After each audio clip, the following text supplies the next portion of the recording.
नमस्कार। आपकी पाठशाला के YouTube चैनल पर आपका स्वागत है। मैं हूं निरंजन स्वरूप। आज मैं आपके समक्ष एक मुद्दा ये है, हिंदू मंदिरों पर टैक्स के धन से मंदिरों में ही किए जाने वाले आयोजनों पर जो बवाल मचता है, इसके संबंध में कुछ तथ्यपरक विश्लेषण प्रस्तुत करने की कोशिश कर रहा हूं। इस वर्ष यानी कि 2023 के चैत्र नवरात्र एवं भारतीय नववर्ष की शुरुआत से कुछ दिन पहले उत्तर प्रदेश के मुख्यमंत्री योगी आदित्यनाथ जी के द्वारा एक सर्कुलर प्रदेश के 75 ज़िलों के ज़िलाधिकारियों को जारी किया गया और उसमें ये कहा गया कि ज़िलाधिकारी ज़िले स्तर पर, तहसील स्तर पर, ब्लॉक स्तर पर और ग्राम स्तर पर एक एक मंदिर का चुनाव करेंगे, जिसमें नवरात्र के दौरान रोज़ाना दुर्गा सप्तशती का पाठ कराया जाएगा और रामनवमी के दिन, जो प्रभु श्री राम का प्राकट्य दिवस है, उस दिन इन मंदिरों में रामचरितमानस का अखंड पाठ कराया जाएगा। इस काम के लिए प्रत्येक जिलाधिकारी को 1-1 लाख रुपए का सरकारी अनुदान दिया जाएगा और इन कार्यक्रमों में लोकल स्थानीय कलाकारों को ही लगाया जाएगा। साथ ही साथ उनको कुछ निश्चित मानदेय भी दिया जाए, ऐसा इस सर्कुलर में कहा गया है। जैसे ही सरकार ने इस प्रकार की घोषणा करी, इस पर बवाल शुरू हो गया। देश का सेकुलरिज्म खतरे में आ गया। ये आवाज़ उठने लगी कि कैसे एक सेकुलर स्टेट में कोई सरकार हिंदू पर्वों पर, त्योहारों पर कैसे एक सरकारी अनुदान दे सकती है। अब आप देखिए, इन सेकुलरिस्टों का, इन तथाकथित सेकुलरिस्टों का, तथाकथित वामपंथी विचारधारा से ग्रसित लोगों का, तथाकथित बुद्धिजीवियों का, जिनको मुझे धूर्त कहने में कोई गुरेज नहीं है, इनका आचरण देखिए। दशकों से सरकारी धन से आप हर राजनेता को देखते थे, उसके द्वारा इफ्तार पार्टी का आयोजन अपने घर पर, अपने कार्यालय पर कराया जाता था। हज की सब्सिडी दी जाती थी, उर्स के मेले में सरकारी अनुदान दिया जाता है। तब मैं पुनः कह रहा हूँ, ये धूर्त सेक्युलरिस्ट, धूर्त बुद्धिजीवी, धूर्त तथाकथित वामपंथी अपना मुंह नहीं खोलते। तब देश का सेकुलरिज्म खतरे में नहीं आता। योगी सरकार के इस आदेश पर एक पार्टी के नेता के द्वारा सरकास्टिक ट्वीट किया गया। वो ये नहीं बताते कि किस प्रकार सैफई महोत्सव के नाम पर जब सैकड़ों सैकड़ों करोड़ों रुपया सरकारी खजाने से नग्नता का, अश्लीलता का, फूहड़पन का प्रदर्शन करने पर खर्च किए जाते थे, तब वो किस तरीके से ये आयोजन, जिसमें नग्नता, अश्लीलता, फूहड़पन होता था, किसी भी समाज के किसी भी व्यक्ति का सांस्कृतिक, नैतिक और बौद्धिक उत्थान कर सकती थी। मंदिरों की समाज में एक ख़ास अहमियत थी। यहाँ पर होने वाले आयोजनों से, पर्वों पर जो आयोजन होते थे या होते हैं, उस पर लोग इकट्ठा होते थे, संवाद करते थे, आपसी सौहार्द बढ़ता था। धीरे धीरे आज़ादी के बाद से राजनीतिक साजिश के तहत इनको ख़त्म करा गया। इनके बारे में तमाम बेहूदी टाइप की भ्रांतियां फैलाई गईं ताकि देश की भावी पीढ़ी इनसे कट जाए। आज की पीढ़ी मंदिरों एवं उससे जुड़ी परंपराओं, सरोकारों, आस्थाओं के बारे में कुछ नहीं जानती। उनको ये सब जानकारी करवाना, पता करवाना अत्यंत ज़रूरी था और है भी।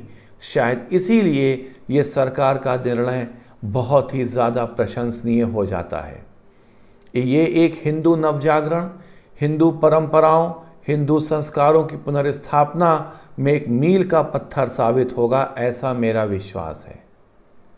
बात 75 लाख रुपए सरकारी खजाने से खर्च करने की नहीं है। बात है हिंदू पर्व, संस्कृति, परंपराओं, आस्थाओं से नफरत करने की। ये लोग इसका विरोध कर रहे हैं इसलिए नहीं कि देश का सेकुलरिज्म खतरे में है।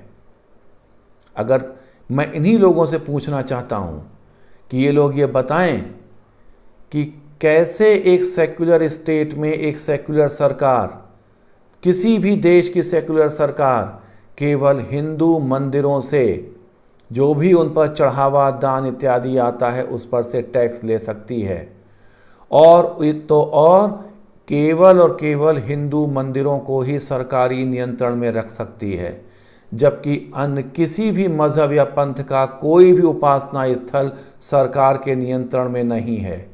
क्या ये एक सेकुलर स्टेट के लक्षण हैं?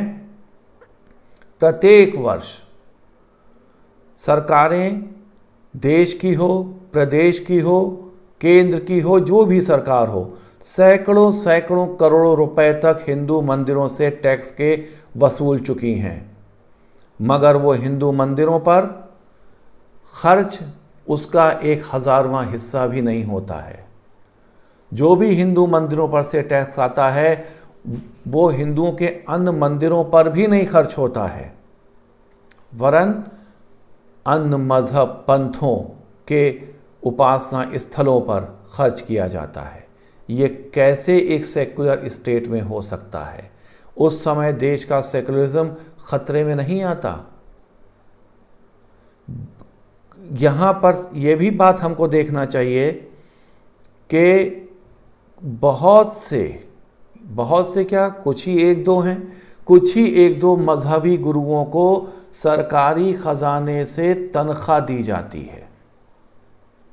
कैसे आप सरकारी खजाने से किसी भी मज़हब के धर्म गुरु को, मजहबी गुरु को तनख्वाह दे सकते हैं?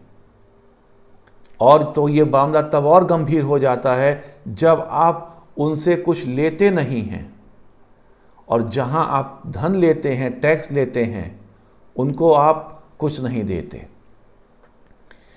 इसीलिए मुझे कहना पड़ा कि ये जितने भी सेकुलरिस्ट हैं ये धूर्त हैं। अगर साहस है इन सेकुलरिस्टों में, अगर ये वास्तव में दिल से चाहते हैं कि देश में सेकुलरिज्म बरकरार रहे, तो सबसे पहले इनको आगे आना चाहिए। ये आगे आएं और सरकारों से कहें कि किसी भी धार्मिक स्थल को अपने नियंत्रण में ना रखें, ना ही उन पे जो भी चढ़ावे, दान, दक्षिणा इत्यादि आए उस पर से टैक्स लें। क्या हिंदू समाज अपने धर्म स्थलों का रख रखाव खुद नहीं कर सकता?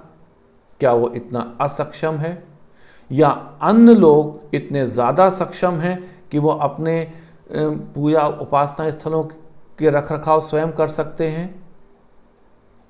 किस प्रकार की मानसिकता है ये?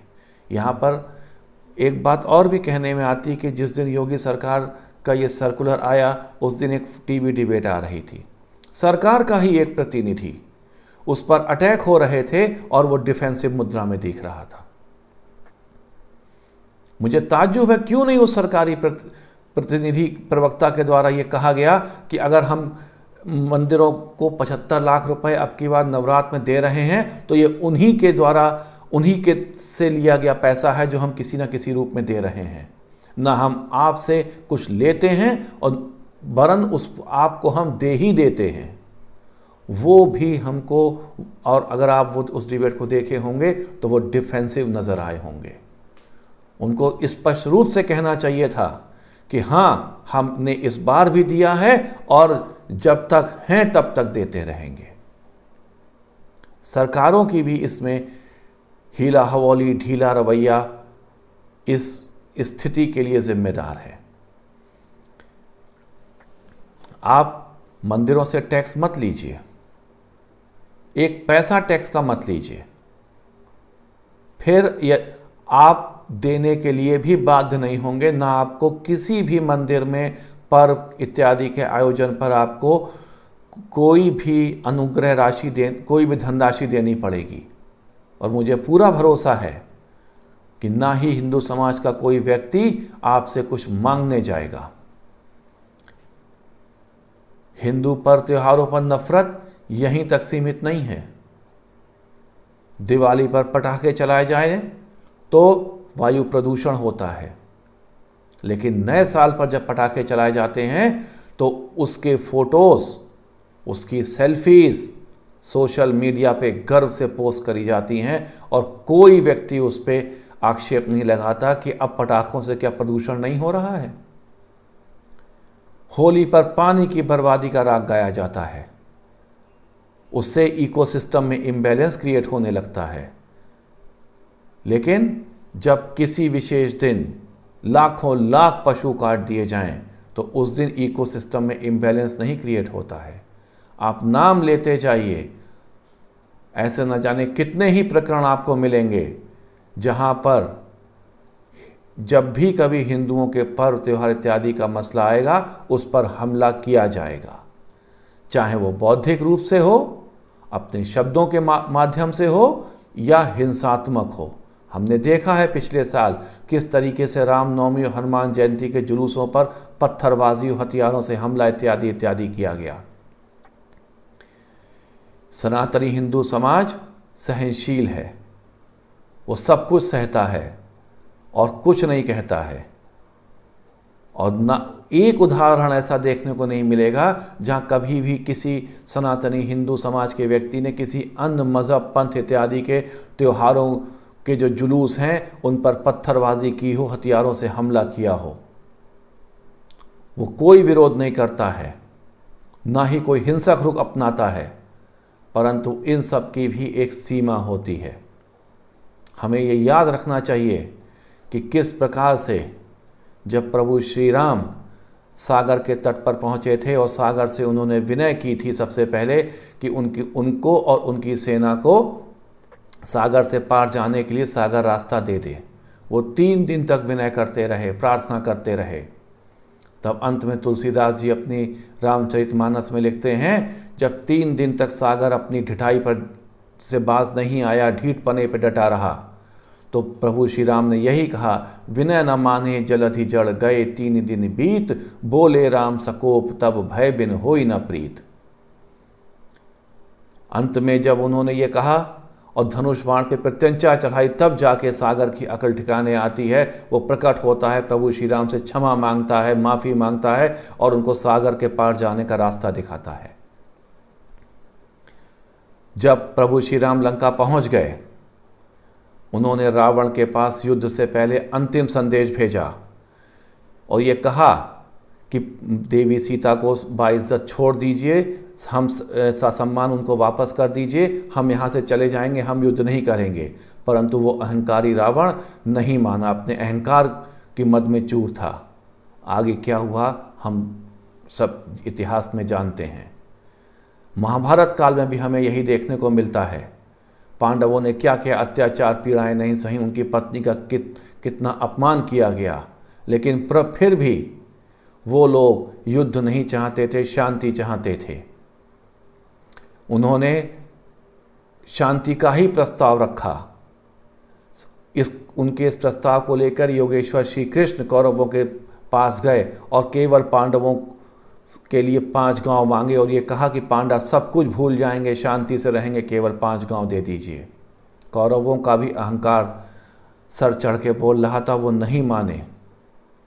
अंत में क्या हुआ ये भी हमारे लिए इतिहास की बात है। कहने के मतलब ये है कि अधर्म का, असत्य का अंत निश्चित होता है।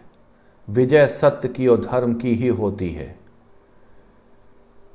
कभी भी हमें उस हद तक नहीं ले जाना चाहिए किसी भी व्यक्ति को कि जहां पर प्रार्थना करते करते तीसरा दिन आ जाए, प्रभु श्री राम को अपना धनुष उठाना पड़े।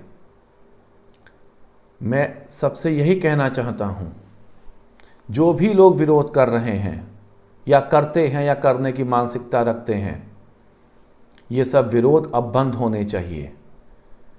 किसी की भी प्रार्थना का तीसरा दिन मत आने दीजिए। मजबूर मत कीजिए कि कोई अंगद शांति का प्रस्ताव लेकर आए। मत इंतज़ार कीजिए कि कोई योगेश्वर कृष्ण शांति का प्रस्ताव लेकर आए। उससे पहले ही शांति का माहौल बनना चाहिए। भारत देश में सर्वधर्म समभाव की भावना थी अनादिकाल से, आज भी होनी चाहिए। हमें किसी भी मज़हब के पर्व त्योहार इत्यादि पर ना तो बौद्धिक रूप से ना ही हिंसात्मक रुख अपनाना चाहिए, उस पर अटैक करना चाहिए। अगर कुछ लोगों को सेकुलरिज्म की इतनी ही चिंता है तो जैसा मैंने पहले कहा, वो क्यों नहीं आगे आते हैं, क्यों नहीं आंदोलन करते हैं इस बात के लिए, कि सरकारों से क्यों नहीं अनुरोध करते हैं इस बात के लिए कि आप एक सेक्युलर स्टेट की सरकारें हैं, आप किसी भी मजहब पंथ के कार्य में ना तो कुछ देंगी, ना ही उनके किसी मजहबी पूजा स्थल से, उपासना स्थल से कुछ वसूलेंगी।